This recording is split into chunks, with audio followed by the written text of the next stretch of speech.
Under the blistering heat of a late autumn afternoon in Kochi, a tall figure stood alone on the mound, motionless, silent, his breath slow but heavy. The bullpen gate creaked behind him, and the air seemed to still. This wasn't just another practice. This was a rebirth, a reckoning, a man facing the ghosts of every inning that had ever nearly broken him. The man was Soichiro Yamazaki, once a rising flame, then a flicker in the wind, now, something else entirely. The catcher squatted down, glove raised. Yamazaki didn't move. He just stared. The ball in his hand felt heavier than it ever had, as if it carried every failure, every cheer, every whisper that said maybe he's done. Then, the sound came, a snap of the seams, a gust slicing through the bullpen, the first pitch. 96 miles per hour. The catcher's glove popped like a gunshot, echoing through the stillness. Coaches turned their heads. Reporters stopped talking. The bullpen had come alive. It wasn't just velocity. It was something more. There was intent behind every throw. Not the desperate kind of intent you see in a man fighting to survive, but the calm fury of someone who's been to the edge and clawed his way back. Yamazaki had seen that edge before. Twice. 2 brutal seasons where potential became a curse. Where next ace turned into if only. He'd felt the pain of the trainer's room, the loneliness of rehab, the endless cycle of throwing and breaking again. They said he was fragile. They said he couldn't hold his nerve when it mattered most. Then came the Wu-See man lay, no outs, bases loaded moments, 2 of them. 2 chances for collapse. 2 chances to prove everyone right. But he didn't collapse. He rose. In those moments, the pressure didn't crush him. It defined him. Fast forward to today, Kochi camp, first bullpen session. 68 pitches. Not one wasted. Each throw like a statement to himself, to the world, to the game that both blessed and betrayed him. The coaches whispered, he's different now. And they were right. His mechanics were smoother, his delivery sharper, but most of all, his eyes were steady. No more hesitation. No more fear. The catcher could feel it too. The way the ball carried life. The way each fastball whispered, I'm back. As the bullpen went on, the rhythm became almost hypnotic.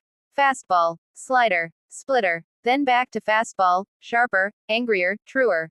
And through it all, Yamazaki said almost nothing.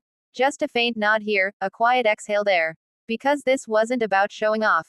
This was about reclaiming something that had been taken, by doubt, by injury, by time. The mound had always been his sanctuary, and his battlefield. Every pitcher knows that duality. You step onto the dirt, and you either dominate it, or it buries you. He had been buried before. But this time, he dug his way out. The cameras caught glimpses of his motion, smooth, coiled, powerful.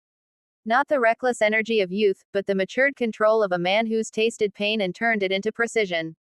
Every throw built upon the last.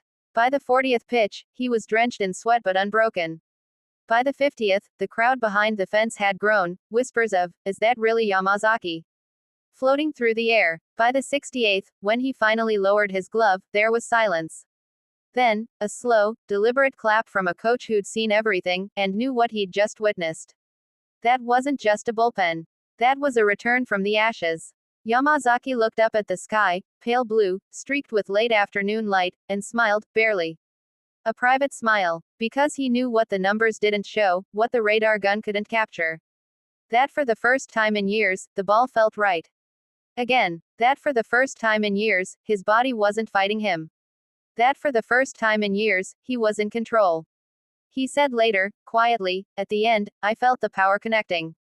Like the ball was finally listening. Simple words, but loaded with the weight of everything that had come before. You don't get that kind of connection easily. It comes from darkness, from nights spent replaying mistakes, from mornings where pain feels permanent, from the slow erosion of belief. But if you endure, if you keep going, something changes. And Yamazaki had kept going. He was no longer the kid chasing perfection. He was the man who'd learned to live with imperfection, and still dominate. Maybe that's what real greatness is. Not the ones who never fall, but the ones who fall, and somehow, against all odds, rise higher than before. The bullpen ended quietly. No fireworks. No cheers. Just the sound of cleats crunching gravel as Yamazaki walked back to the dugout, head low, heart full. But everyone watching knew it. You could feel it in the air. This wasn't the end of a comeback. This was the beginning of something terrifyingly beautiful.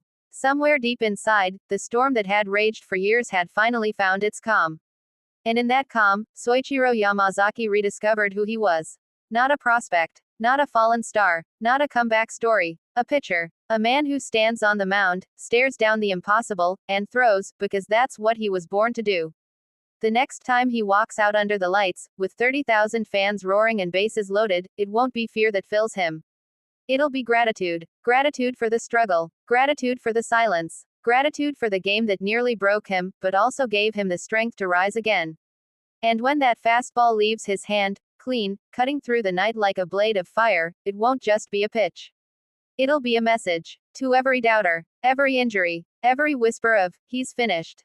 He'll throw that ball, and in that instant, the world will remember. Soichiro Yamazaki never left. He was just getting ready.